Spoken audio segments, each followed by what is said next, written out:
வணக்கம். வெளிச்சமே நம்மை சிறப்பாக காட்டிக் கொடுக்கக்கூடிய ஒரு சக்தி. இந்த வெளிச்சம் அப்படிங்கிறது உங்களுக்குள்ளே வரணும் அப்படின்னா உங்கள் திறமை வளரணும். உதாரணத்துக்கு ஒரு லைட் வெளிச்சம் எப்படி இருக்கும்போது நீங்கள் இந்த பக்கம் இருந்தீங்கன்னா அதனுடைய தன்மை வேறு மாதிரி இருக்கும்.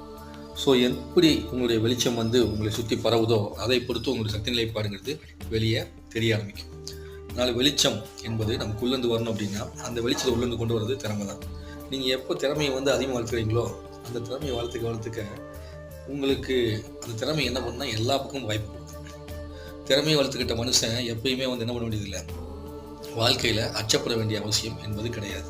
திறமையை வளர்த்துக்காமல் இருக்கிறவங்க தான் எப்பயுமே அச்சப்படணும். ஒரு கோடாளி கூர்மையை எப்படி தீட்டிகிட்டே வர்றோமோ அது தீட்டு அந்த கோடாளி எப்படி ஏகப்பட்ட மரத்தை விட்டுமோ அதுபோல் உங்களுடைய மூளை என்ற அறிவு கூர்மையை நீங்கள் தீட்டிகிட்டே வரணும். அந்த மூளை இருக்கிற அறிவு கூர்மையை தீட்டே வந்தீங்கன்னா அந்த அறிவு உங்களுடைய வளர்ச்சியை எப்போதுமே பாதுகாக்கிறதா இருக்கும். பலவிதமான விஷயங்களை செய்வதற்கு அது வாய்ப்பையும் அளிக்கும்.